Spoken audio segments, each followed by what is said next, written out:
My dear students, आज की इस वीडियो में आप सभी का स्वागत है।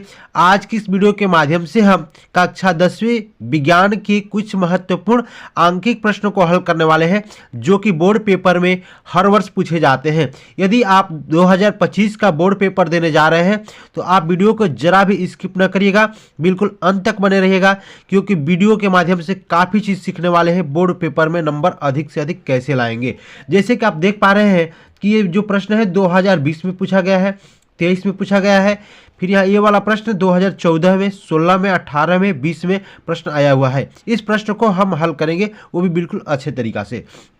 तो साथियों, कैसे हल करेंगे पेपर में, आइए इसको हल करके देखते हैं। सबसे पहले हम पढ़ेंगे प्रश्न को, और आपको भी प्रश्न को बिल्कुल ध्यान से पढ़ना है, ठीक है।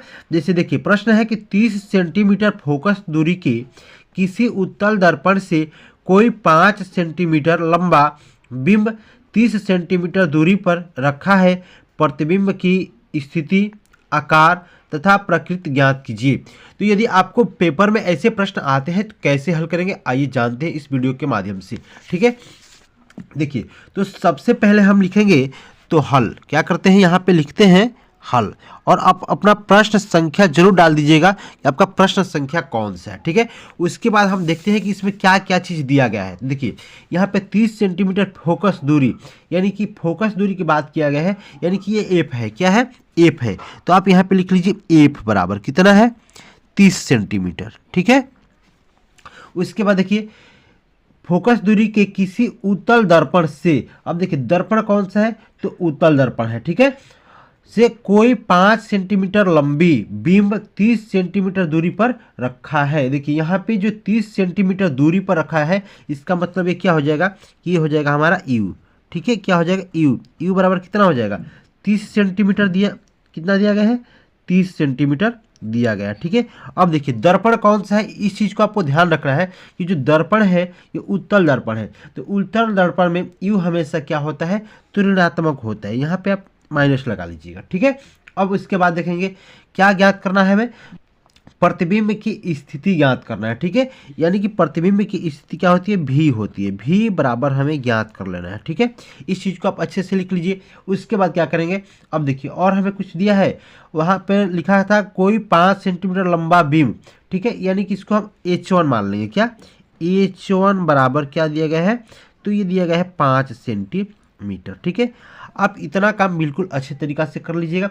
उसके बाद अब क्या करना है, अब आपको याद होगा कि दर्पण के लिए एक सूत्र आता है, जो दर्पण सूत्र कहा जाता है, वो सूत्र क्या होता है, देखिए ये यहाँ पे मैं लिख देता हूँ सूत्र। सूत्र क्या होता है, 1/v प्लस 1/u और बराबर 1/ क्या होता है, एफ होता है। ये हमारा दर्पण सूत्र होता है, ठीक है। यदि आपको याद है तो सही है, याद नहीं है तो आप इसको अच्छे से याद कर लीजिएगा, क्योंकि काफ़ी इंपॉर्टेंट फार्मूला है जो आपको बोर्ड पेपर में काफ़ी हेल्प करेगा, ठीक है। अब चलिए, इस फार्मूले की सहायता से हम इस प्रश्न को हल कर सकते हैं, ठीक है। तो आइए हल करते हैं। अब देखिए, अब हमें यहाँ पे एफ, यू, वी और एच मिल गया है ना। देखिए यहाँ पे हमें किस किस चीज़ की, भी की, यू की और एफ की ज़रूरत है, ठीक है। तो आइए इस फार्मूले पे रखते हैं। तो देखिए 1/v प्लस 1/u बराबर 1/एफ है, ठीक है। अब देखिए हमें क्या ज्ञात करना है, भी ज्ञात करना है ना। तो आप 1/u वाले को इधर कर लीजिए, पक्षांतर कर लीजिएगा, ठीक है। 1/v बराबर क्या हो जाएगा, 1/एफ और माइनस हो जाएगा 1/u हो जाएगा, ठीक है। ये प्लस है तो इधर जाएगा तो माइनस हो जाएगा, ठीक है। अब देखिए, अब हम क्या करेंगे, 1/v बराबर 1/एफ। एफ का वैल्यू कितना है, देखिए एफ का वैल्यू यहाँ पे 30 दिया गया है, यहाँ पे आप रख लीजिएगा 30, अब माइनस 1/u। 1/u, यू का मान कितना है, तो यू का मान कितना है, -30 है, -30 आप यहाँ पे रख लीजिए, ठीक है। अब देखिए ये माइनस और ये माइनस मिलकर क्या हो जाएगा, ये हो जाता है प्लस। तो आप इसको लिख लीजिएगा 1/v बराबर 1/30 और ये प्लस 1/ में कितना हो जाएगा, 30 हो जाएगा। क्लियर है इतना, कोई दिक्कत? चलिए, यदि कोई प्रॉब्लम होता है तो आप लोग बताइएगा कमेंट करके कि समझ में आ रहा है या नहीं आ रहा है, ठीक है।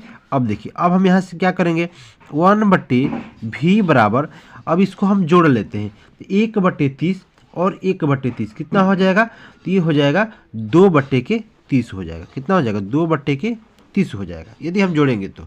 अब देखिए यहाँ से हम निकाल सकते हैं भी का मान निकाल सकते हैं।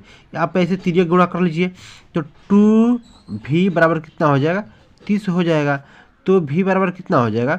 v बराबर हो जाएगा 30 और बट्टे के 2, यानी कि v बराबर कितना हो जाएगा? 15 निकल जाएगा और ये 15 सेंटीमीटर निकल जाएगा। ठीक है, 15 सेंटीमीटर, यानी v का मान हमने 15 सेंटीमीटर निकाल लिया। ठीक है, तो अब आप यहाँ से क्या कह सकते हैं? हम कह सकते हैं कि अतः प्रतिबिंब जो है कैसा बनेगा? तो प्रतिबिंब दर्पण के पीछे बनेगा। ठीक है, दर्पण के पीछे 15 सेंटीमीटर दूरी पर प्राप्त होगा। ठीक है, या फिर कह सकते हैं बनेगा, प्राप्त होगा या बनेगा। ठीक है, तथा आभासी और सीधा होगा। क्या होगा? आभासी और सीधा होगा। ठीक है, इतना बात आपको समझ में आ रहा है? आभासी और सीधा।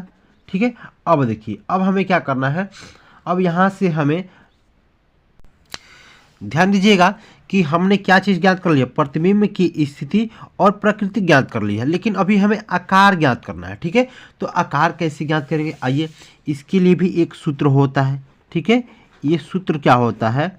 ये होता है m बराबर H2/H1, जिसको आप कह सकते हैं कि v अब बट्टे में u, यानी कि जो v होता है माइनस हो जाता है। ठीक है, v हमारा माइनस हो जाएगा। अब देखिए, तो यहाँ पे H2 अब बट्टे में H1 का मान हमें दिया गया था, यहाँ पे 5 सेंटीमीटर दिया गया था ना, तो यहाँ पे आप 5 लिख लीजिए, 5 सेंटीमीटर हो गया, और बराबर माइनस के 15/30 हो जाएगा। ठीक है, अब देखिए यहाँ से हमारा क्या निकल जाएगा? अब आप यहाँ से निकाल सकते हैं H2 बराबर क्या हो जाएगा? देखिए, ये तो कट जाएगा ना, 15 दूना के 30 हो जाएगा। ठीक है, तो 2H2 आप इसको कह लीजिए तिरछा गुणा करके, और बराबर के 5। ठीक है, तो H2 बराबर कितना हो जाएगा? 5/2, यानी इसको कटाएंगे तो कितना हो जाएगा? 2.5 हो जाएगा सेंटीमीटर। ठीक है, 2.5 सेंटीमीटर हमारा H2 निकल के आ जाएगा। अतः प्रतिबिंब क्या होगा? से छोटा होगा। अतः प्रतिबिंब बिंब से छोटा होगा, यानी कि पहले जो हमारा 5 सेंटीमीटर का था, अब 2.5 सेंटीमीटर का बन रहा है। अतः ये क्या होगा? छोटा होगा। आप यहाँ पे लिख भी सकते हैं अतः जो प्रतिबिंब है, प्रतिबिंब बिंब से छोटा होगा, बिंब से छोटा होगा। ठीक है,